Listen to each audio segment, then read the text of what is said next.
나눔 서재를 찾아주셔서 진심으로 감사합니다.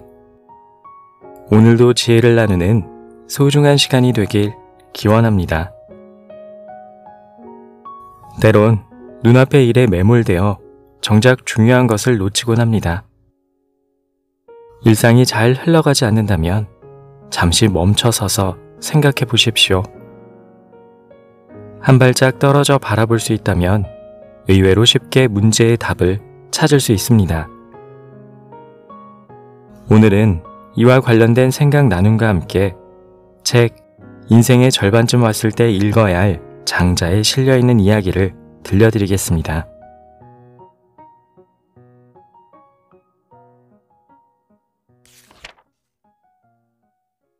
흐린 물을 보다가 맑은 물을 보면 혼미했던 것을 깨달을 수 있다. 장자가 조릉의 숲속을 거닐고 있을 때 이상한 까치 한 마리가 남쪽에서 날아오는 것을 보았다. 그런데 날개가 7자나 되는 데다 눈의 직경이 한치나 되어 보였다. 장자의 머리를 스치더니 저쪽 밤나무 숲에 내려앉았다. 장자가 말했다. 저것은 무슨 새일까? 날개가 저리도 큰데 날지도 못하고 눈이 저리도 큰데 사람도 보지 못하다니.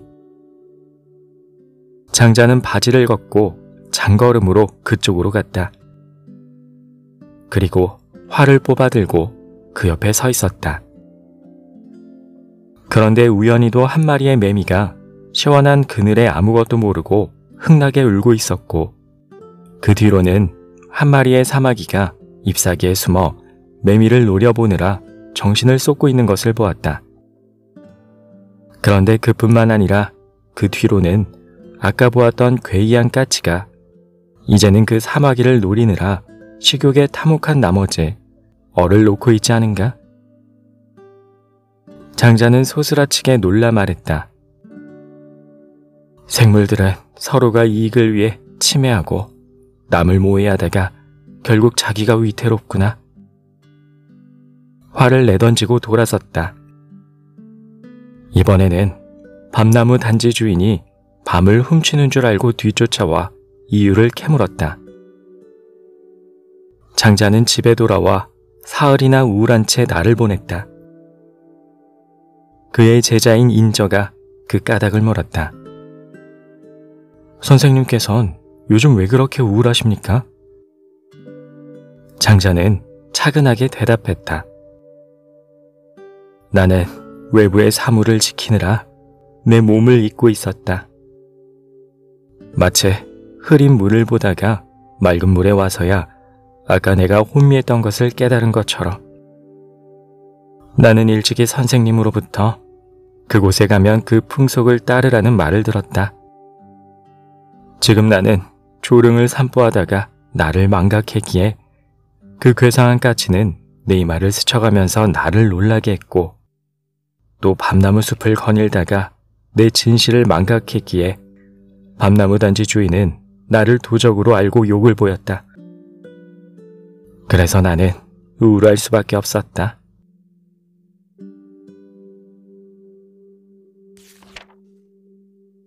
옷이 해지고 신이 뚫어진 것은 가난이지 공경에 빠진 것이 아니다. 장자가 누더기 옷을 기워 입고 해진 신을 끈으로 동여맨 채 위양 앞을 지나자 위양이 물었다. 선생은 어째서 이런 공경에 빠졌습니까? 장자가 대답했다. 가난 때문이지 공경에 빠진 것은 아닙니다. 선비가 도덕을 지니고 있으면서도 그것을 천하에 실행할 수 없는 것이 공경에 빠진 것이요, 옷이 해지고 신이 뚫어진 것은 가난이지 공경에 빠진 것이 아닙니다. 내가 당한 이 고통은 바로 때를 만나지 못한 것입니다. 왕께서는 원숭이를 보신 적이 있습니까? 그놈은 녹나무, 가래나무, 예장나무에 논일 때에는 그 가지를 휘어잡고 칙칙한 나뭇잎 사이를 거들먹거리며 제조를 부립니다. 비록 예나 복문과 같은 명궁도 그를 감히 겨냥조차 할 수 없습니다. 그러나 원숭이가 석류나무, 가시나무, 댕자나무, 구기자나무 따위의 가시 많은 나무 사이에서 논일 때에는 행동을 조심하여 사방을 훑어보면서 부들부들 떨기까지 하는데, 이는 원숭이의 근육이나 뼈가 갑자기 굳어진 때문이 아니오.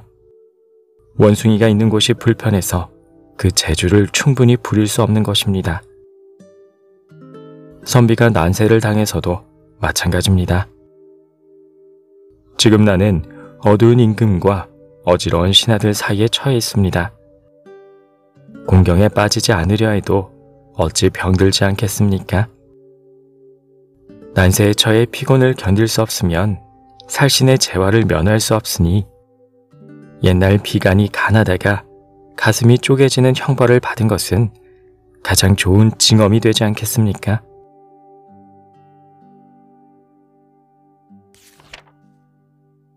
자연의 도로 돌아가야 한다.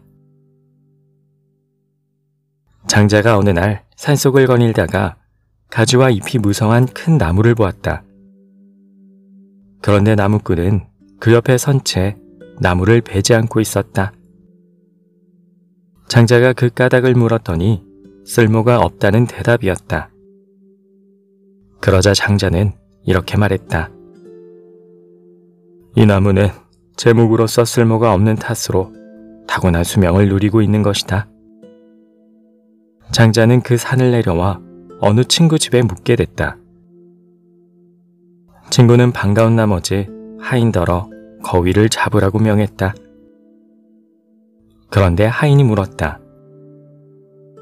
하나는 잘 울고 하나는 잘 울지 못하는데 어느 것을 잡을까요? 주인은 이렇게 대답했다. 그러면 울 줄 모르는 놈을 잡아라. 이튿날 장자의 제자가 물었다.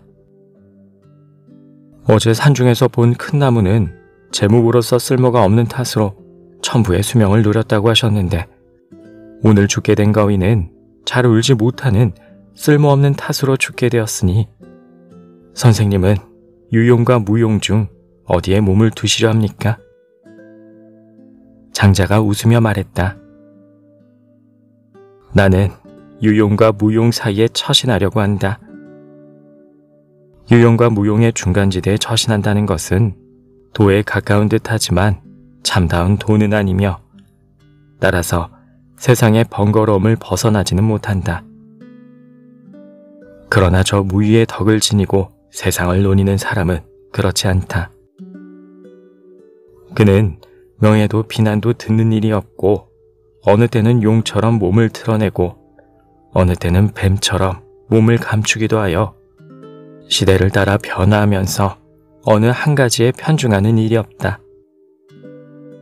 덜어는 몸을 위로 펴고 덜어는 몸을 아래로 굽혀 천지 중화의 도로 그 도량을 삼으며 만물의 근원인 도에 논이러 모든 지상의 물건을 물건으로서 부리되 물건에 지배되지 않으니 어찌 세상의 괴로움에 얽매여 발버둥치랴.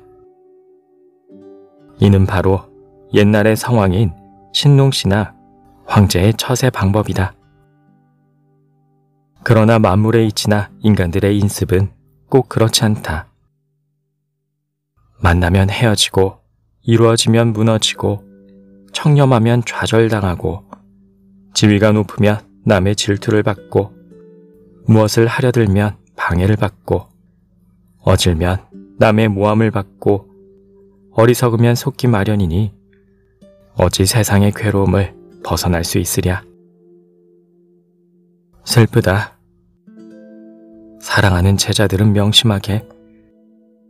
세상의 괴로움에서 초탈하는 길은 오직 자연의 도로 돌아가야 하느니